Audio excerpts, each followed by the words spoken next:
AI के बारे में बात कर रहा है। हर कोई चैट जीपी और अन्य एआई टूल के बारे में बात कर रहा है। जी आई तो चलिए इस पर गहराई से चर्चा करते हैं और श्री कामेश के साथ इस उभरती तकनीक के बारे में चर्चा करते हैं। ब्लॉकचेन में एआई कैसे उपयोगी है और भविष्य क्या है, क्या है। तो हाँ श्री कामेश। हाँ, thank you, Ashish, and hello everyone. It's great to be here on discussing very interesting topic in the current time. Okay, so what is your opinion? I mean, AI, we everyone knows about the AI. It's not a new topic actually.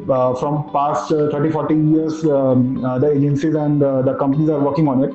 But it's just trending just after the chat GPT. When Yeah. everyone started using the chat GPT, so the AI things come into the market that there is something called where we can use, where we can simplify our things. So I just want to know from your side, your perspective about the AI. What is AI all about, and how we can use it into the blockchain? Yeah, okay. So you're right because AI is just not a new technology. Even when I did doing my computer engineering, I also have a subject artificial intelligence, neural network, right? All these things. But after the Chat GPT, right, which is the one form of the Gen AI, generative AI, where it generates some text and then images and then it learns from your context and then give you output, right? So AI is actually changing the businesses now because you can automate the things. You can create the AI agents can and give tasks and that execute automatically. So now industry, academia, governments, everyone is utilizing AI for automating their workflows technically, right? And and there are multiple pillars of the AI. So whether it's when it's infrastructure, where you have GPUs and CPUs and data centers, then you have LLM model where all this AI agent actually going to run and use the data trained on, and then the building application and workflows using tools like Cursor or Lovable or Cloud, or and then building application. Yes. And solving some specific problems. And I think blockchain perspective. So I think if you know the AI actually work on data, right? And blockchain give the trust layer to the data. So that's why there's an interesting section of the how the blockchain could be used in AI to make AI trusted and safe and responsible. So basically, to secure the data, whatever the data is entering in the AI, the blockchain is the one. In a simple language, if you are saying that blockchain is a support key to secure all the data, make it very transparent, and make it as a like you can say as a user friendly too. Okay, I think not user friendly. So if you simply say like if you see basic how the AI works, right? It is you have run LLM model and then you train with some data, right? Now you simply heard like garbage in, garbage out. If the data is garbage, then there no make sense of that LLM model. And blockchain have a data traceability and the good data, because there is a trusted data with the reconciled data from every participant who are agreed, right? So kind of good data. And now suppose if you train the AI model with that good data, then you can expect the good result. Yes. This is first segment. Second, like because all this data you are using someone else's data. So if you see like ChatGPT, right? Or even I heard a couple of research report where everybody using the data, let's say even ChatGPT, Gemini, or any other AI model having the same data used by Google or available from the Google. So, but there is no incentivization to the data provider. Yes. And blockchain is very interesting tool which can kind of democratize the AI models and give incentivization to the AI model data provider. At the moment, all our data is used by AI model without incentivizing us. This is second thing. Third thing, right? How you gonna control and define the governance of the AI agent or the AI model? Technically, for example, think about, let's say there is one AI agent who is doing some work, doing some task, but let's say example, let's say there's a AI agent who making payments, and we just how gonna ensure that this AI agent only should allowed to make, let's say, 5,000, below 5,000 payments. So that is then the guardrails comes. Maybe you have the multiple, I think A2A model or MCP ACP, which is kind of give the control or define the governance of the AI agents. And there is also blockchain play very important because you need these rules and governance as a smart contract. Smart contract, yes. And running on the blockchain where you have a kind of permanent or the immutable governance defined. And another thing is about the AI agent identity. So think about there will be billions of trillions of AI agents running. How gonna ensure like this AI agent is actually certified by the platform or by the user, and having a proper governance defined that against that AI agent. So let's say recently there's one AI agent social network Moot, I think what you call it, very popular, I think. There are the millions of AI agents running there. Yeah. It's a very independent, right? But now what are the decisions they're taking? What are the data they're generating? And if something bad happens, right? Then who is responsible? And who is actually agent doing it? Yes. So for that, AI blockchain very interesting tool to be get involved. So let's talk about the decentralized AI. I mean, most people also know about the AI from ChatGPT or bigger tech platform. So, what's your opinion about the decentralized AI? How it is and how it is differentiate from other things? Yeah. So decentralized AI means like I think multiple segment could be out of this decentralized AI term. It is more about democratizing the AI training model. This could be first. Second, like using blockchain and making this AI layer is a trusted layer, and making AI as a safe and trusted AI. And all this could add the responsible AI, because everybody talking the government and the global market key, the AI should be responsible and ethical. Even Reserve Bank of India released one framework called Free Framework. There's a framework for responsible and ethical AI development. So how are you going to ensure that thing? Where the decentralized nature of the technologies can help make AI more trusted. And there's a technology like federated learning as well, where you currently all this data trained in a big GPU servers and big data available in one place. There's no mechanism this model can be trained by the individual or retail user. So federated learning is another very interesting term in a decentralized AI, where these models can be trained by anyone with their own data available on their respective devices. Think about your data storing in your own mobile phone and giving your data to training any model, but still you owning the data and you are incentivized on the data training. And second, you are not making your LLM model so much heavy. You have maybe 100 billion parameter or 10 billion parameter. This is very heavy LLM model. You need GPUs to run it. But if you have a federated learning kind of concept where your edge devices can make your AI LLM model ready, and which give ownership of data to the user, because another very critical question about the who going to share data for the training of the LLM models. So let's talk about I mean, whenever we are talking about the emerging tech or anything, the major questions come about the government. So if I'm talking about the government, how global leaders or government is taking care of this entire thing, because we are from past few years everyone is saying that the AI will become the dangerous in the coming years, or might be who will go into control, or what will be how it will be impact basically the social environment. Correct. So I think this is the right question, because when technology, I think we have seen the movies like Robot 2.0, where AI agent can become super powerful and even overtaking the human beings, right? So there, I think that's why we need the governance and the framework which makes AI responsible and ethical, right? And that's why there's works, let's say Center for Responsible AI, which IIT Madras runs, or in Linux Foundation Decentralized Trust, there are 3 different working groups, which is defining frameworks and defining tools to make AI agents or agent economy or trusted and responsible. And if you see the current India AI event, right, which is happening on 16 February in Delhi, which is the global largest event in India, AI, they also have a second working group, Safe and Trusted AI. So, and I think how the Reserve Bank of India having a free framework for the responsible and ethical AI, even similarly Ministry of IT also released framework for the responsible ethical AI development. So I think governments are making policies, standards, and frameworks to making AI ethical and responsible. Even not just in India, but there are global frameworks. So there are framework in EU, framework in US where they have proper regulation.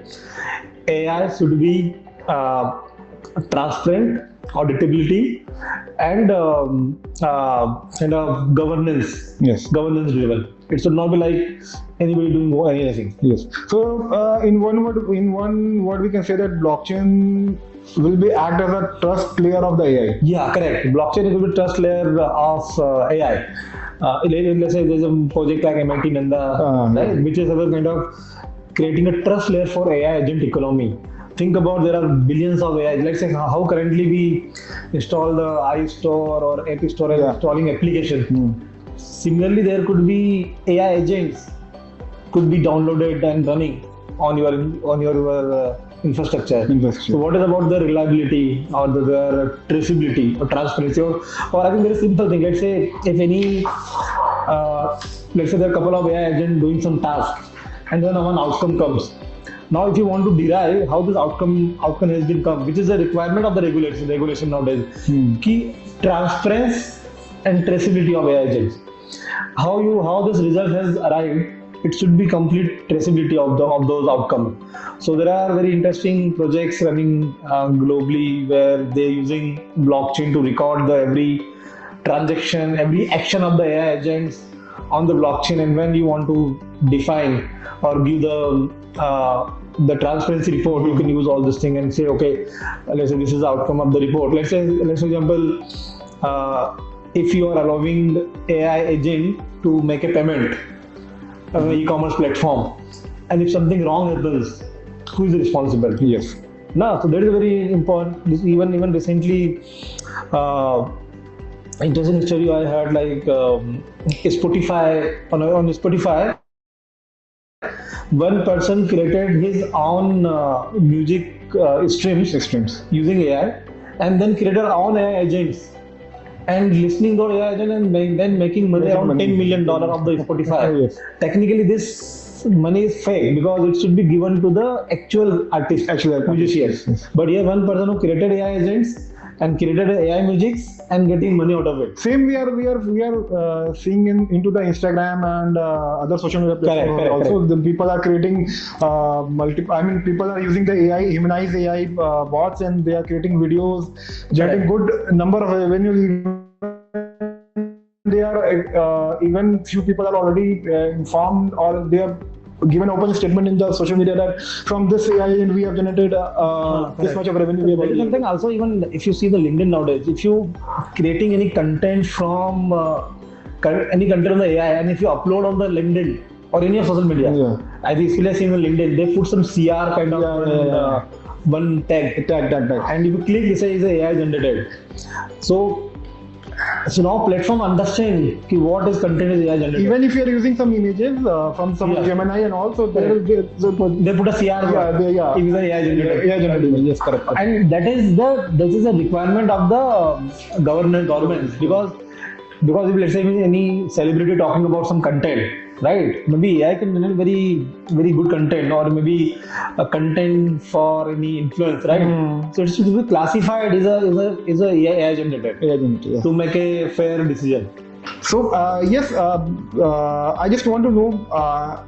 It's my curiosity about the AI and blockchain. I'm not talking about that I'm expert, but I'm just talking on the behalf of the people, those who are very genuine in the market, or they are only think about that AI is a ChatGPT and blockchain is a crypto. So on that I'm asking a question that how AI and blockchain will make the future, and what is your opinion about in the positive way and in the negative way, both? Yeah, right. I think this is a very valid point you make. Like blockchain means crypto and AI means ChatGPT. Yes. Mostly people who are using AI, they say like they are AI developer and now AI expert AI, but it is only ChatGPT. And the people who are just only crypto and building cryptos and say they are blockchain experts. So similarly, but they are beyond that one. So And I think I will maybe cover the AI first side. So AI is very fantastic technologies to make your life easy. So let's say if you want to build any product or any application, you can use AI agent like Lovable, Cursor, Cloud to make your software development very quick. Even I'm advisor to one company called ResumeX, where we are using AI agents to make all your software development milestone using automated way. Just give you problem statement and it will create your design, architecture, use cases, and then test cases, and then user stories, end-to-end software development practice using AI. Yeah. So that makes your software development's life easy. So earlier it's very easy to just learn Java or some programming and become a developer. It is very challenging because now companies don't need the developer; they need who can become a human in loop in an AI ecosystem. Who can just play role of the thinker or just have some creative mindset instead of just.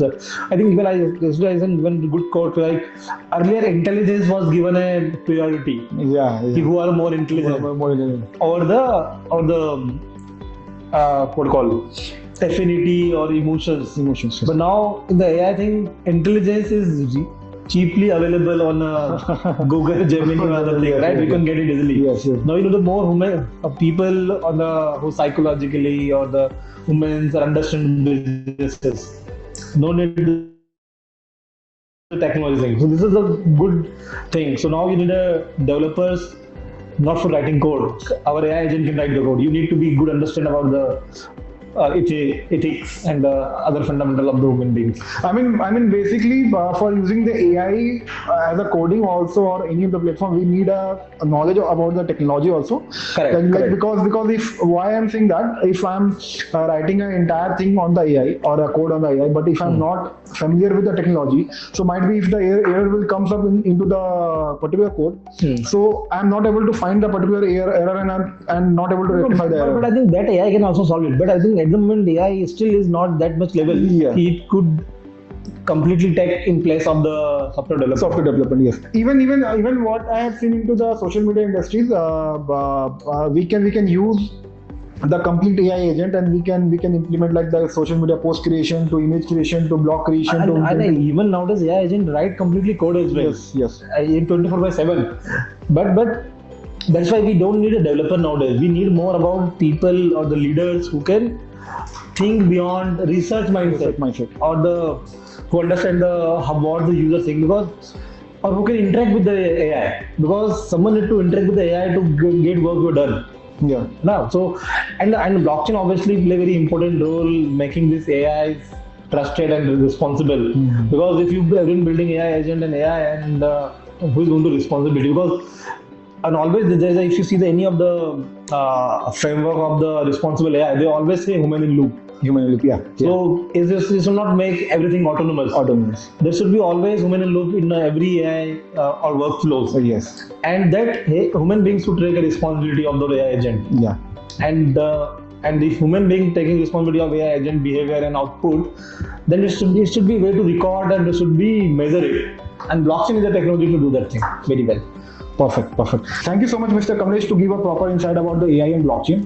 Today we have gained a proper understanding about the blockchain technology, how AI and blockchain become a user friendly to resolve the daily use cases and daily lifestyle use cases.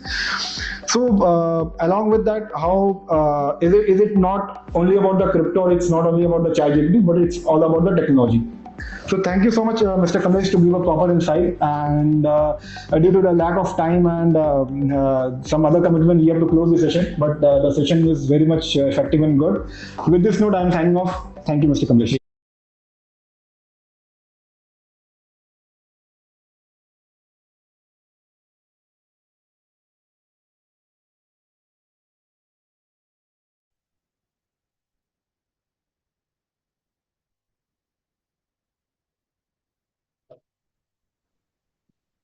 जी, धनसुख जी, आपका बहुत बहुत स्वागत है। आप आगे के session को continue करने के लिए आप आए। और साथियों, एक बार आप चेक करें, क्योंकि धनसुख जी जो हमारा सेशन लेते हैं वो बहुत ही शानदार होता है, जो कि इस इकोसिस्टम के बारे में आपको संपूर्ण जानकारी देते हैं। यहाँ का जो इनोवेशन, यहाँ पे बिजनेस प्लान, बिजनेस मॉड्यूल और हमारे फ्रेंचाइजी मॉड्यूल को भी भली भांति समझाते हैं। जो भी हमारे नव आगंतुक साथी आज पहली बार आए हैं, उनसे मैं आग्रह करूंगा कि वो आगे का सेशन बड़ा ध्यानपूर्वक सुने, उसको हर बारीकी को समझें और उसको डिटेल से जानें। तो मैं अभी आमंत्रित करता हूं धनसुख जी को कि वो आए और सेशन को कंटिन्यू करें। तो बहुत बहुत स्वागत है धनसुख जी आपका। Thank you very much, thank you, बहुत बहुत धन्यवाद पुनीत जी आपका। और बहुत अच्छा लगा आपने स्टार्टिंग में ये जो इंटरव्यू अभी रन किया, ये जो वीडियो प्ले किया। मेरे सारे पार्टिसिपेंट जो इसे अभी सुन रहे थे, सबसे पहले मैं उनसे निवेदन करूंगा कि इसे बार बार सुने। और इससे आपको हमको एक चीज समझ में आती है कि किस लेवल से एमएसटी ब्लॉकचेन टेक्नोलॉजी आगे बढ़ रही है और किस तरह से वो अपना बहुत मक्कमता पूर्वक एक स्थान प्राप्त करती जा रही है। उसके अंदर जो डेवलपमेंट में आ रहा है, वो सारी की सारी चीजों को कवर करते हुए आज ये इंटरव्यू। इसी तरह से आपको और कई सारी इंटरव्यू आने वाले भविष्य में सुनना मिलेगा और जहां से बहुत सारी चीजें सीखना मिलेगा। इसीलिए आपसे बार बार हमारे सारे जो प्रेजेंटर हैं वो सभी आपसे निवेदन करते हैं। खास करके पुनीत शर्मा जी तो आपसे कई बार इसके निवेदन कर चुके हैं कि हमारी जो सोशल मीडिया हैंडल्स है, सोशल मीडिया चैनल्स हैं, उसको सब्सक्राइब करिए, उस पे जाइए और इस तरह का अपडेट्स जो आपको आज मिला यहाँ पे देखना, अभी वीडियो सुनने मिला, ये सारे के सारे अपडेट्स आपको वहां पे रोज कुछ ना कुछ। तो हार्दिक स्वागत है आपका इसके आज के इस जूम सेशन में। और ये जो zoom Recording in progress. Session में हाँ, फिर से हार्दिक स्वागत है आपका आज के इस जूम सेशन में। इस जूम सेशन में हम लोग आज आपसे ब्रीफ में मैं बात करूंगा, क्योंकि हमारे पास अभी जो समय है 20 से 25 मिनट में आप लोगों के साथ बात करने वाला हूं। और ये जो बातें मैं आपसे कॉमन बातें करने वाला हूं, क्योंकि मैं भी आप ही की तरह किसी दिन मतलब शुरुआती कैरियर में इस तरह के जूम सेशन को मैंने अटेंड किया था और वहां से धीरे धीरे जो मेरा अनुभव हुआ, वो अनुभव के आधार पे मैं अपना एक्सपीरियंस और अपना जो नॉलेज है वो आपके साथ में शेयर कर रहा हूं। मित्रों, मैं इतना ही आपसे निवेदन करूंगा कि इस जो भी इस तरह के एजुकेशन प्रोग्राम्स होते हैं या इस तरह के जूम सेशंस होते हैं, उसमें हमें जो नॉलेज दिया जाता है वो हमारे डिफरेंट डिफरेंट जो लोग हैं, नेशनल हेड है, जोनल हेड है, ग्लोबल हेड है, उनके द्वारा, कंपनी के द्वारा जो नॉलेज दिया जाता है, उसे आप उस समझने के हिसाब से समझिए और उस अपने नॉलेज को अपग्रेड करिए। जितना ज्यादा हम अपने नॉलेज को अपग्रेड करते जाएंगे, जितना ज्यादा हम अपने नॉलेज को अपग्रेड करते जाएंगे, उतना ज्यादा हमारा उस विषय का आत्मविश्वास बढ़ता जाएगा। और जितना हमारा आत्मविश्वास मजबूत होगा, उतनी ज्यादा हमें सफलता मिलेगी। अब इसका कनेक्शन क्या है? सफलता का और नॉलेज का कनेक्शन क्या है? सफलता का और नॉलेज का कनेक्शन ये है कि जब आपका नॉलेज का लेवल हाई होता है, कई सारी जानकारियां आपके पास जब होती है, तब आप किसी भी व्यक्ति को प्रेजेंटेशन देते हैं, एमएसटी ब्लॉकचेन के बारे में जब आप बात करते हैं, तो आप आत्मविश्वास से भरे शब्दों से तरमतोर होते हैं। मतलब आत्मविश्वास से भरे शब्द आपके मुख से निकलते हैं और आपका आत्मविश्वास उन चीजों में झलकता है। इसलिए हमारा उस विषय का नॉलेज होना बहुत जरूरी है, जो नॉलेज आपको भिन्न भिन्न चीजों से मल्टीपल सोर्सेस से अवेलेबल है। तो सबसे पहला सोर्सेस क्या है? हमारी वेबसाइट। उसके बाद के सोर्सेस क्या है? उसका जो उसके बाद के जो सोर्सेज हैं वो है हमारे सोशल मीडिया के जितने भी चैनल्स हैं, उस पे जाइए, आप उसको लाइक और सब्सक्राइब करिए। लाइक करना तो आपको अच्छा लगता है तो उसे लाइक भी करिए और शेयर भी करिए, ताकि और लोगों तक वो चीजें नॉलेज पहुंच पाए। अब आगे हम बात करेंगे कि इसके साथ साथ कंपनी ने हमें एआई इंटीग्रेट करके दिया है, जहां पे आपके अंदर, आपके मन में जो भी जिज्ञासाएं उत्पन्न हो रही है, आपके मन में जो भी सवाल उत्पन्न हो रहे हैं, आप किसी सीनियर से कनेक्शन में हैं तो अच्छी बात है, नहीं है और आपको इमीडिएट आपके प्रश्न का आंसर कुछ चाहिए, तो आप buddy.mst.com पे जाके वहां से आप आपके सवाल कर सकते हैं। सवाल आप जिस भाषा में करेंगे उस भाषा में आपको उत्तर मिलेगा। वेबसाइट आप जिस भाषा में पढ़ना चाहते हैं उस भाषा में वेबसाइट को आप वेबसाइट पे जाके आप अपना नॉलेज अपग्रेड कर सकते हैं। इसके साथ साथ सुबह और शाम के जो जूम सेशन होते हैं, इसमें आप अपने नॉलेज को बढ़ा सकते हैं। ऐसे ही नहीं कहा गया नॉलेज इज पावर, पावर है नॉलेज के अंदर, और वो नॉलेज आपको यहाँ पे काम लगता है। अब हम चलते हैं हमारे मेन टॉपिक पे। आज हम बात करने वाले हैं भारत की पहली लेयर 1 पब्लिक ब्लॉकचेन के बारे में। और भारत की ये पहली लेयर 1 पब्लिक ब्लॉकचेन हमारे लिए एक ऐसा सुनहरा मौका लेके आई है, जिससे हम न सिर्फ अपनी लेकिन हमारे कई सारे कलीग्स, हमारे नियर डियर की भी लाइफ में एक बहुत बड़ा पॉजिटिव बदलाव ला सकते हैं। दोस्तों, मैं यहाँ पे आपसे एक बात जो शेयर करने जा रहा हूं, वो बात आपको सुन के थोड़ा आश्चर्य होगा। आपको शायद ऐसा लगेगा कि लोग जो हैं ये ऐसे कैसे है, लेकिन वास्तविकता ये है कि आज की तारीख में भी 99% लोग, जो आने वाला भविष्य है, जो आने वाली टेक्नोलॉजी है, जो डिजिटल इकोसिस्टम है, जो ब्लॉकचेन इंफ्रास्ट्रक्चर है, इनको समझ नहीं पाए। और इनको समझ नहीं पाने की वजह से, नॉलेज के अभाव से, वो लोग अपनी लाइफ में जो डिसीजन ले रहे हैं, जो निर्णय ले रहे हैं, वो निर्णय गलत निर्णय लेने की वजह से, गलत ट्रैक पे चले जाने की वजह से, वो इसके बहुत बड़े फायदे से वंचित रह जा रहे हैं। और वो अगर फायदे से वंचित रह रहे हैं, तो आप ये समझिए कि आपके नियर डियर कहीं नहीं, कहीं ना कहीं इस फायदे से वंचित न रह जाए। इसलिए आपको जो करना है वो ये करना है कि मार्केट में जो भी कुछ चल रहा है आज के सिचुएशन पे, आज की तारीख में, उनमें और भारत की इस पहली लेयर 1 पब्लिक ब्लॉकचेन के अंदर, ब्लॉकचेन के बीच में जो अंतर है, जो डिफरेंस है, वो डिफरेंस उनको बताना है। ये अंतर ही समझाना है कि उधर क्या है और इधर क्या है। जब वो इसके ब्लॉकचेन इंफ्रास्ट्रक्चर को समझेंगे, इसके आने वाले भविष्य के यूज केस को समझेंगे, इसका क्या भविष्य है उसको समझेंगे, तो वो अपना सही डिसीजन ले पाएंगे। तो आप सभी जो हमारे पार्टिसिपेंट है आज, जो जूम पे मुझे सुन रहे हैं, हो सकता है इसमें कुछ नए गेस्ट होंगे, और वो जो नए गेस्ट होंगे, वो नए गेस्ट भी इसको इस सेशन को ज्वाइन किया होगा आपने। मैं आपका दिल से वेलकम करता हूं, क्योंकि आप जूम पे पहली बार अगर मुझे सुन रहे हैं या पहली बार इस मीटिंग को अटेंड कर रहे हैं। मैं इतना ही कहना चाहूंगा कि कोई भी चीज हमें एक बार में बहुत कम समझ में आती है, दो बार में थोड़ी सी ज्यादा, और बार बार सुनने से वो चीजें, कई सारी चीजें हमारी क्लियर होती है, हमारे डाउट क्लियर होते हैं, तब हम लोग फ्रीली और एक व्यवस्थित डिसीजन ले पाते हैं। इसलिए बार बार सुनना और उसे समझना जरूरी है, क्योंकि हर बार कुछ ना कुछ नया मिलता है। मैं आपके बीच में यहाँ एक मेरा स्क्रीन शेयर करने जा रहा हूँ।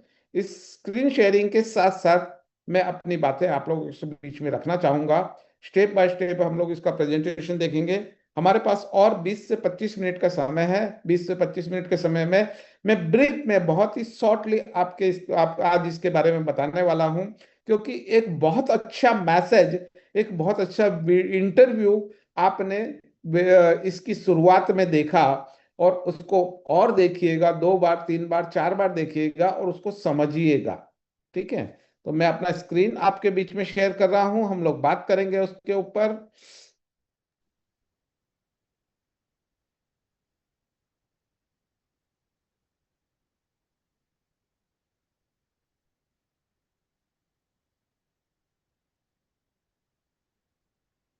ठीक है दोस्तों, मैं यहाँ पे अपना वीडियो ऑफ कर रहा हूँ, ताकि आप आपका आपका पूरा जो ध्यान है वो आप ये जो डिस्प्ले फाइल जो डिस्प्ले हो रही है, ये पीपीटी जो डिस्प्ले हो रहा है, उसको आप अच्छी तरह से देख सकें और आप उसको अच्छी तरह से समझ सकें। मित्र दोस्तों, जैसे मैंने शुरुआत में कहा कि मास्टर स्ट्रोक एकेडमी की जब जो प्रेजेंटेशन होते हैं, उन प्रेजेंटेशन के दरमियान आपको जो भी बातें की जाती है वो फैक्ट पे आधारित होती है, उसका कुछ आधार होता है। बिगर आधार की कोई बातें यहाँ से, बिगर आधार का कोई एजुकेशन यहाँ से नहीं दिया जाता। इसलिए यहाँ पे बहुत महत्वपूर्ण बातें में आप शामिल होके इसका फायदा ले सकते हैं। एमएसटी ब्लॉकचेन जो है, ये एक ऐसी पारदर्शी, विश्वासु और मालिकी क्षेत्र में हमारे जो अधिकार हैं, उन अधिकारों के प्रति हमारी आज की जो सोच है, आज की जो हमारी विचारधारा है, उस हमारी जो आज की अवधारणा है, उस अवधारणा को बदलने जा रही है। आज तक जब मैं इसमें किसी व्यक्ति की कोई गलती नहीं है, शुरुआती दौर में मैं भी इसके बारे में, जब मुझे नॉलेज नहीं था, जब मैं भी नहीं समझता था, उस वक्त मैंने इस प्रोजेक्ट को बहुत ज्यादा सीरियसली नहीं लिया था। और जैसे जैसे इस प्रोजेक्ट के बारे में समझ आती गई, जैसे जैसे मैं नॉलेज लेता गया, वैसे जैसे जैसे मेरा इस हाँ क्षेत्र जतिन भाई। का ज्ञान बढ़ता गया, हाँ वैसे हाँ, कैसे हो दादा? जी, हेलो, मैं ही माल उठा सकता हूँ, पड़े हैं कि दे दिया, 55 पैसे में दे दो। हेलो, कौन बोल रहा? पुनीत जी आप हैं क्या? ऑडियो किसी का ऑन नहीं है? बचाने, जी आपको हाँ, आगे वाले बोलिए। अलॉट में बचा के दूंगा। पुनीत अ, भाई के साथ रहोगे, पुनीत भाई के साथ रहोगे ना? हाँ हाँ हाँ जी, हाँ जी। पुनीत जी, मैंने थोड़ा वो हेडफोन लगाया नहीं था, इसके लिए आपकी आवाज मुझे क्लियर नहीं सुनाई दी। आप कुछ बोलना चाह रहे क्या?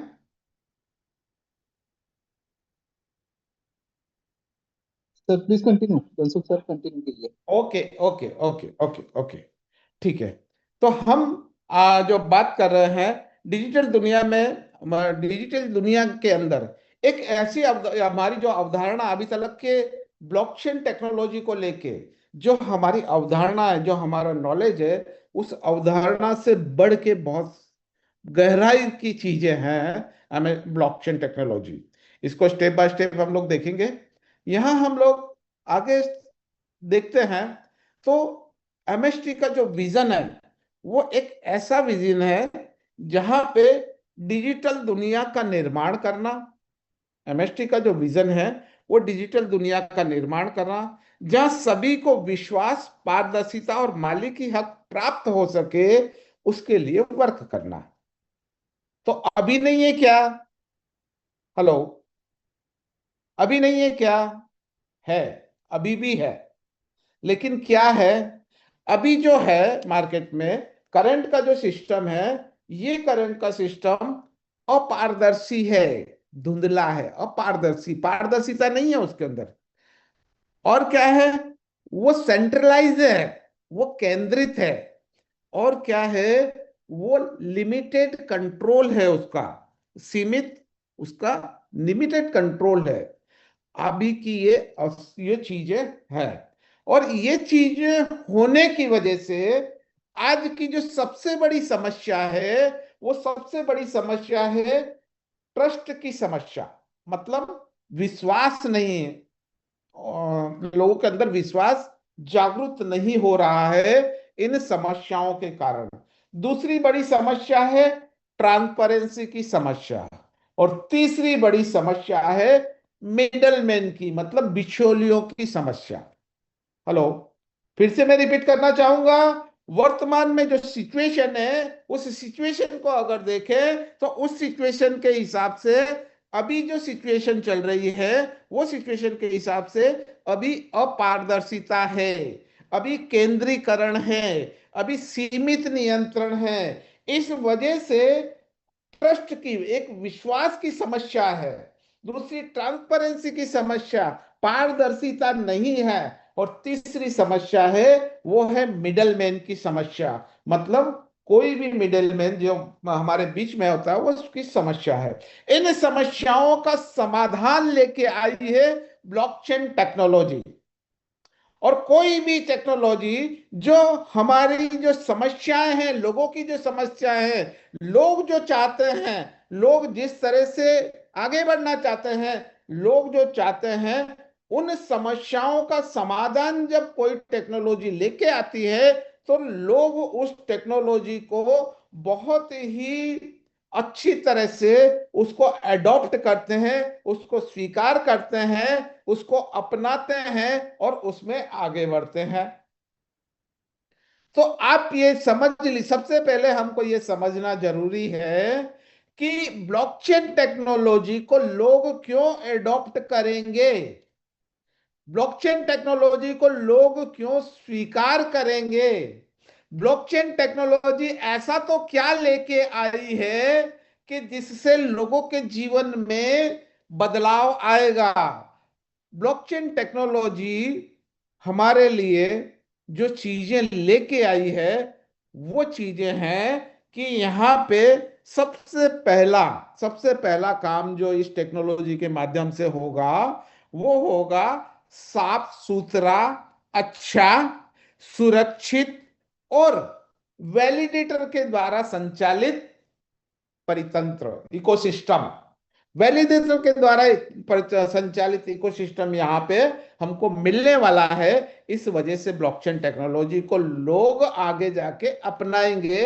अगर आप भी क्लियर हैं तो इस बात से क्लियर हो जाइए कि जिस तरह से लोगों ने इंटरनेट टेक्नोलॉजी को अपनाया, और ये इंटरनेट टेक्नोलॉजी का ही माध्यम का ही एग्जाम्पल है कि आप आपके घर में बैठ के मुझे लाखों हजारों किलोमीटर दूर सुन रहे हैं, देख भी रहे हैं और सुन भी रहे हैं। ये इंटरनेट टेक्नोलॉजी का अपना वो है।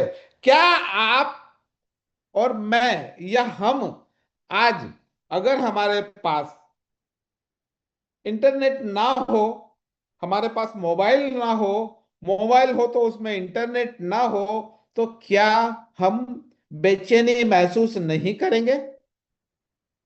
क्या हमारा जीवन कई सारी कठिनाइयों से नहीं भर जाएगा? ये सवाल आप अपने आप से करके पूछिए, अपने आप से सवाल करिए, आपको पता लग जाएगा। आप और हम जिन चीजों को महसूस, मैं इंटरनेट टेक्नोलॉजी का क्यों एग्जांपल दे रहा हूं कि हम आज इंटरनेट टेक्नोलॉजी को महसूस कर पा रहे हैं, इंटरनेट टेक्नोलॉजी को हमने उपयोग कर पा रहे हैं, इंटरनेट टेक्नोलॉजी से हमें जो सुविधाएं मिली है उन सुविधाओं का हम उपयोग कर पा रहे हैं, उपभोग कर पा रहे हैं। लेकिन क्या हमने इसको पहले समझ के इसमें हमारा इन्वॉल्वमेंट किया होता तो हम आज कितने आगे होते हैं? तो दोस्तों, जिस तरह से इंटरनेट टेक्नोलॉजी ने हमारे जीवन में बहुत बड़ा बदलाव लाया लेके आई है, उसी तरह से आने वाले समय में ब्लॉकचेन टेक्नोलॉजी लोगों के जीवन में एक बहुत बड़ा बदलाव लेके आ रही है। और ये टेक्नोलॉजी के माध्यम से कई सारे लोग जिनके जीवन में, मतलब पूरा इंटायर वर्ल्ड आज आने वाले समय में ब्लॉकचेन का फायदा उठा रहा होगा। जिन्होंने समय पे निर्णय ले लिया, जो लोग समय पे अपना फैसला लेते हैं, जो लोग अपना भविष्य, जो समय पे निर्णय लेते हैं, वो लोग अपना भविष्य बदल सकते हैं। जो लोग जल्दी निर्णय लेते हैं वो लोग आगे निकलते हैं। अवसर दरवाजा खटखटाता है लेकिन हमेशा इंतजार नहीं करता। अगर आप गंभीर हैं तो कदम उठाइए। फ्यूचर उन लोगों का होता है जो जल्दी समझते हैं, फ्यूचर उन लोगों का नहीं होता जो लोग लेट डिसीजन लेते हैं। जो लोग इंतजार करते हैं वो लोग बाद में जाके पछताते हैं। तो आज के दिन आपके द्वारा लिया गया निर्णय आपके भविष्य को बदल सकता है, इसलिए आपको इसे सीरियसली लेना है, समझना है और आपका डिसीजन लेना है। तो एमएसटी ब्लॉकचेन टेक्नोलॉजी जो है वो हमें अलग अलग तरीके से हमारे ट्रांजैक्शन को प्रोसेस करने में, ये प्रक्रिया जो है ट्रांजैक्शन प्रोसेस करने की जो प्रक्रिया होती है, उसमें ब्लॉकचेन का जो नेटवर्क होता है वो हमें सहायता करता है। ब्लॉकचेन को नेटवर्क का, लेयर वन ब्लॉकचेन को network sorry blockchain layer one blockchain को नेटवर्क का या ब्लॉक इकोसिस्टम का, अगर हम ये कहें कि एक आधार स्तंभ है, तो उसमें कोई अतिशयोक्ति नहीं होगी। लेयर वन ब्लॉकचेन जहां पे सब कुछ बनाया जा सकता है, जहां पे सब कुछ किया जा सकता है, यहाँ पे ट्रांजैक्शन जो होते हैं, आपके जो व्यवहार होते हैं, इस ट्रांजैक्शन को क्रियान्वित करने का काम ब्लॉकचेन का होता है। सभी प्रकार के जो ट्रांजैक्शन होते हैं, उन ट्रांजैक्शन के रिकॉर्ड रखने का काम ब्लॉकचेन टेक्नोलॉजी पे होता है। ब्लॉकचेन टेक्नोलॉजी का काम होता है सिक्योरिटी और सर्वसम्मति के नियम को सुनिश्चित करना और उसे आश्वस्त करना। इन सब के लिए जो वर्क होता है, इसके लिए जो टेक्नोलॉजी अपनाई जाती है, वो प्रूफ ऑफ स्टेक पे टेक्नोलॉजी अपनाई गई है एमएसटी के द्वारा। तो ये टेक्नोलॉजी जो है हमें आने वाले समय में हमें स्टेप बाय स्टेप बहुत सारी चीजें देने वाली है। अगर हम इसमें पार्टिसिपेट करते हैं, हम इसकी टेक्नोलॉजी को बहुत ज्यादा समझते हैं तो अच्छी बात है, नहीं समझते तो भी चिंता नहीं, क्योंकि इंटरनेट आए तो हमने उसको समझने की कोशिश ज्यादा करी न करी, लेकिन आज उसकी सेवाओं का हम लोग फायदा उठा पा रहे हैं।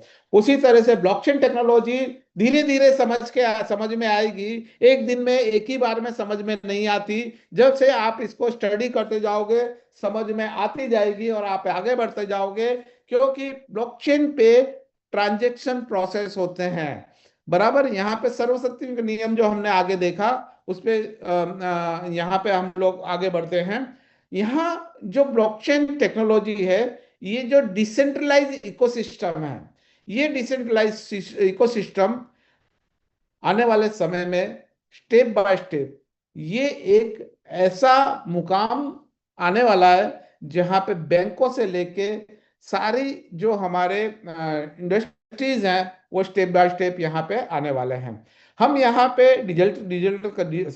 ब्लॉकचेन पे डिजिटल करेंसीज बनती है, स्मार्ट कॉन्ट्रैक्ट्स बनते हैं, डिसेंट्रलाइज फाइनेंस यहाँ पे हो सकता है, सप्लाई चेन मैनेजमेंट मतलब कहाँ से आया और कहाँ गया, इसके ऊपर बहुत बड़ा काम यहाँ से हो सकता है। टोकनाइजेशन ऑफ एसेट, जो लोग बहुत बड़ी बड़ी संपत्तियों में सामान्य व्यक्ति भी इन्वेस्ट नहीं कर पाते, टोकनाइजेशन, जब एसेट्स के टोकनाइजेशन होंगे, जब हमारे बहुत बड़े बड़े प्रोजेक्ट के टोकनाइजेशन होंगे, लैंड के होंगे, बिल्डिंग के होंगे, गोल्ड के होंगे, सिल्वर के होंगे, उसमें एक सामान्य व्यक्ति भी पार्टिसिपेट कर पाएगा और अपना हिस्सा प्राप्त कर पाएगा।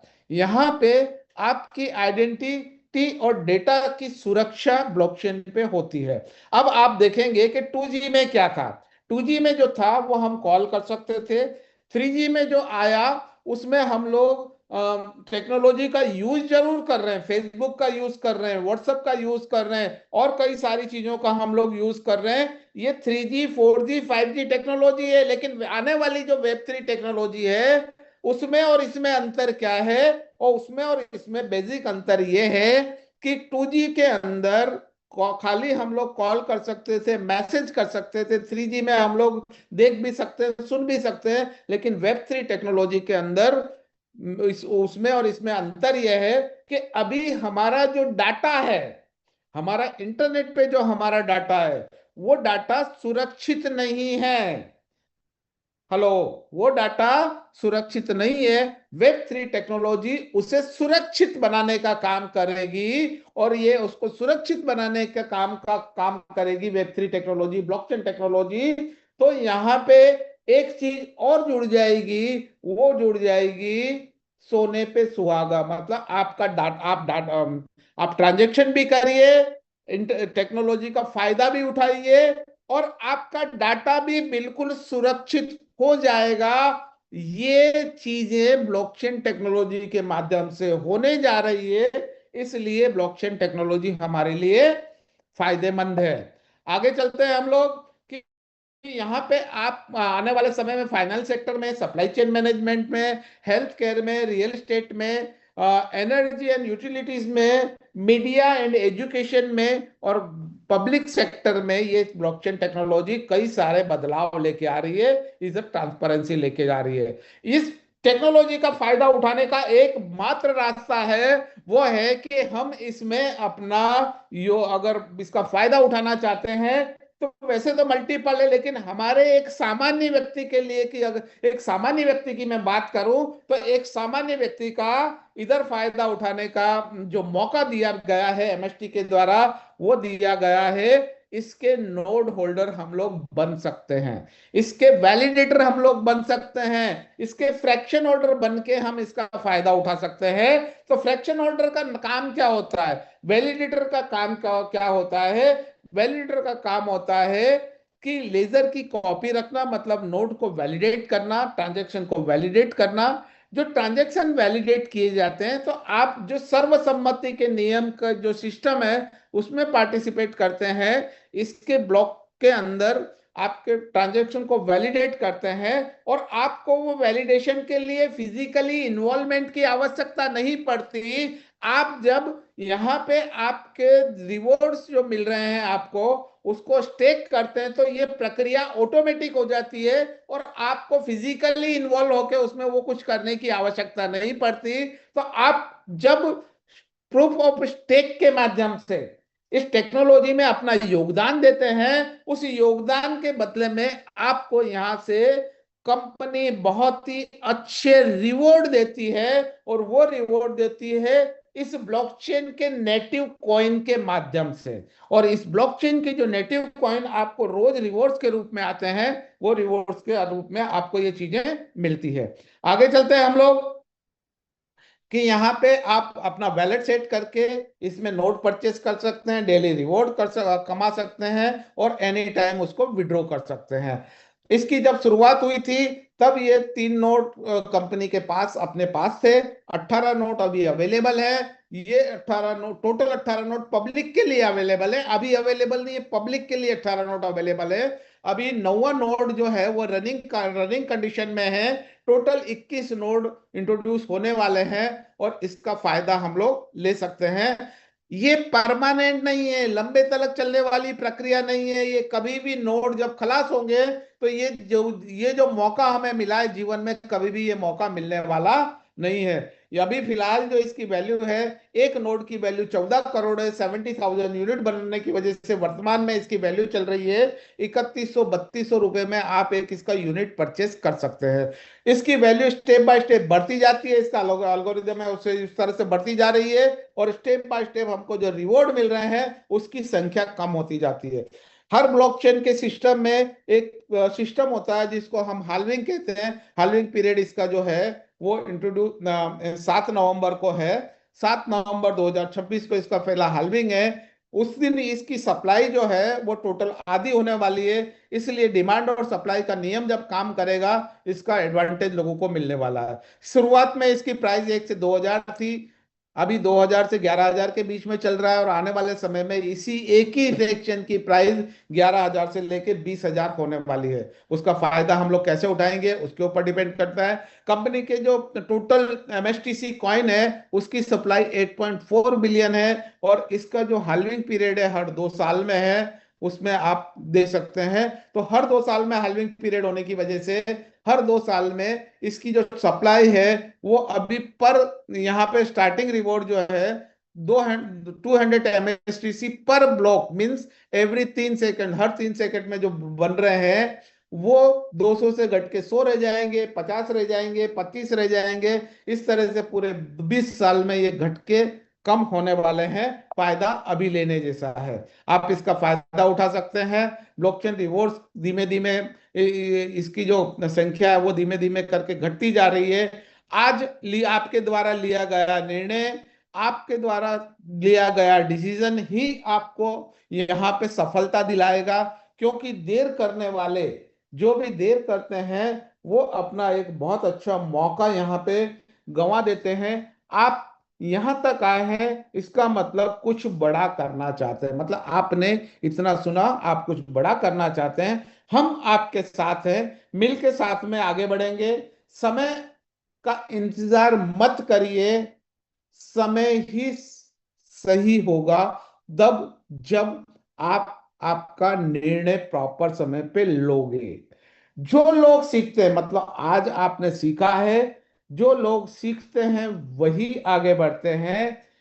आप यहाँ पे अपना कदम बढ़ाइए, हम आपके साथ हैं। स्टेप बाय स्टेप हम लोग आगे बढ़ेंगे और इस टेक्नोलॉजी को आप अपनाइए और अपना और अपने, हेलो, आप अपना और अपने नियर डियर का यहाँ पे भला कर सकते हैं। बहुत अच्छी सिचुएशन है यहाँ पे। एज अ वैलिडेटर, तो वैलिडेटर रिवॉर्ड जो आपको मिल रहे हैं उसका फायदा तो आपको मिलता रहेगा आने वाले और 18 साढ़े 18 साल के अंदर आपको मिलता ही रहेगा। इसके जो आपको रिवॉर्ड के रूप में कॉइन आ रहे हैं उसका भी वो मिल रहा है। इसकी जो नोट सेक्शंस हैं उसकी प्राइस दिन पे दिन बढ़ती चली जा रही है। जो मात्र और मात्र 1180 रुपए में हमने जो चीजें परचेज करी थी उसकी प्राइस आज 3200 के आसपास है। आने वाले समय में बहुत जल्दी आप देखेंगे कि यहाँ पे आपको एक यहाँ पे आपको एक चीज देखना मिलेगा कि आने वाले समय में इसकी प्राइस जो आप देख पा रहे हैं 3100 3200 रुपया, वो बढ़ के 20,000 से ऊपर पहुंचने वाली है। इसलिए आप जो है इसको सामान्य तौर पे मत लीजिए, आप इसमें सीरियसली अपना डिसीजन लीजिए। अपनी शक्ति के हिसाब से आप यहाँ पे अपना डिसीजन लेके इसमें पार्टिसिपेट कर सकते हैं। इसमें लोगों को इन्वॉल्व करना चाहते हैं तो यहाँ पे विन विन सिचुएशन है। इसका जो फ्रेंचाइजी मॉडल है, इस इसका जो फ्रेंचाइजी मॉडल है, इस फ्रेंचाइजी मॉडल का आप फायदा उठा सकते हैं और आप इसमें यहाँ पे आगे बढ़ सकते हैं। तो हमारा आज का एक और भी 10 बजे का जूम सेशन होने वाला है, उसको भी हमें ध्यान में रखना है। आज आपने शुरुआत में इंटरव्यू देखा, बेसिकली मैंने थोड़ी बात आज आपसे की। आप यहाँ पे सुबह शाम के जूम का फायदा लीजिए। मैं आप सभी को धन्यवाद अदा करता हूं। Thank you very much. आपने मुझे सुना, आपने समझा और अपने जीवन में उतार के आप अपना और लोगों का फायदा जरूर करेंगे। आपके उज्जवल भविष्य की शुभकामना करते हुए मैं आपका आज का जो मेरा सेशन है वो यहीं पे विराम देता हूं। मिलते हैं अगले सेशन में। Thank you very much. Thank you, thank you.